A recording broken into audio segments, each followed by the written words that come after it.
Telugu digital media network లో political కేటగిరీలో #1 కేవలం 72 గంటల్లో 1,50,00,000 వ్యూస్ పైగా పాపులర్ టీవీ నెట్వర్క్. ఎందుకో బీజేపీ ధర్నా చేస్తుందండి.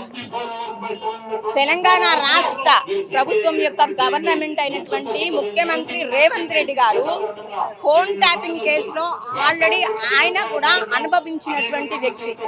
ఆయనని కూడా బ్లాక్మెయిల్ చేసినటువంటి ప్రభుత్వము గత ప్రభుత్వం అయినటువంటి బీఆర్ఎస్ ప్రభుత్వం. అయినప్పటికీ కూడా ఆయన ఏ విధంగా కూడా చర్య తీసుకోకుండా సిబిఐ ఎంక్వైరీ కూడా పెట్టకుండా వదిలేసినటువంటి పరిస్థితి. మరి అలాంటప్పుడు ఈ ప్రభుత్వం వల్ల తెలంగాణ రాష్ట్ర ప్రజల భవిష్యత్తు ఏం కావాలి? ఆయన అందులో ఉన్నటువంటి పరిస్థితి అయినా కూడా పట్టించుకోలేదు అని అంటే మరి మేము ప్రతిపక్ష పార్టీగా స్పందిస్తాం. కాబట్టి ఇక్కడ ఈ ధర్నా చౌక్ లో ధర్నా కార్యక్రమాన్ని నిర్వహించడం జరిగింది. ఎట్లా ఉంది కాంగ్రెస్ పరిపాలన? ఎట్లా ఉంది? తులం బంగారం వచ్చిందా? కాంగ్రెస్ పరిపాలన గురించి మనం మాట్లాడుకోవాల్సిన అవసరమే లేదు. తెలంగాణ రాష్ట్ర ప్రజలు ఎమ్మెల్యే అప్పుడు మార్పు తీసుకురావడం కోసం అనేసి కాంగ్రెస్ ప్రభుత్వానికి ఓటు వేశారు. కానీ వారు ఇచ్చినటువంటి ఏ విధంగా హామీలు 6 గ్యారెంటీలు ఏవైతే ఉన్నాయో ఏ ఒక్కటి కూడా 100 రోజుల లోపల నెరవేర్చలేదు. ఒక్క బస్సు తప్ప, మహిళలకు ఇచ్చిన బస్సు తప్ప మిగిలిన గ్యారెంటీలు ఏ ఒక్కటి కూడా అమలు కాలేదు. కాంగ్రెస్ ప్రభుత్వం వచ్చింది, కరెంటు కట్టింగ్ స్టార్ట్ అయింది. అట్లా కరెంటు కట్టింగ్ ఒకటే కాదు, ప్రతి ఒక్క పరిస్థితి కూడా ప్రజలందరినీ కూడా ఇబ్బందుల పాలు చేస్తుంది. తెలంగాణ రాష్ట్ర ప్రజలు చూస్తూ ఉన్నారు. మార్పు బాగుందా? మరి మార్పు బాగుందా?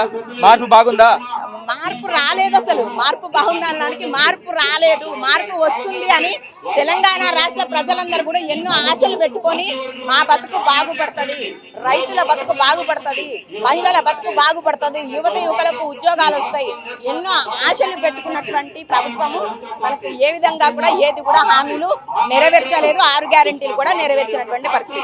ధర్నా ఫోన్ ట్యాపింగ్ వ్యవహారము మొన్ననే అది ఎందుకు చెప్పాడు మన రేవంత్ రెడ్డి గారు. అందరూ బయటపడే మొత్తం ప్రూఫ్లతో సహా వాళ్ళే కంప్లైంట్ ఇచ్చారు. మరి ఎందుకు అరెస్ట్ చేయట్లేదు? ఎందుకు వాళ్ళ మీద కేసు బుక్ చేయట్లేదు?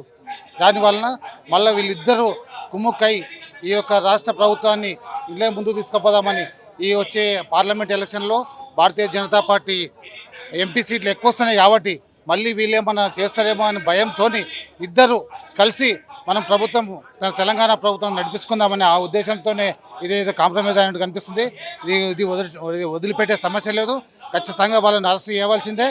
ఈ ముందుకు వీళ్ళని కూడా కేసు బుక్ చేసి వాళ్ళని అరెస్ట్ చేసి తప్పకుండా వాళ్ళని జైలుకు దాన్ని పంపించిన దాకా ఈ భారతీయ జనతా పార్టీ కాన్స్టిట్యున్సీ వైజ్గా, మున్సిపల్ వైజ్గా, అన్ని విలేజ్ల వైజ్గా ఈ 5వ తారీఖు తర్వాత ఖచ్చితంగా ఈ ధర్నా చేయడం జరుగుతుంది.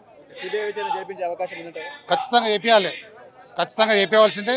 చేపించకపోతే వదిలే సమస్య లేదు.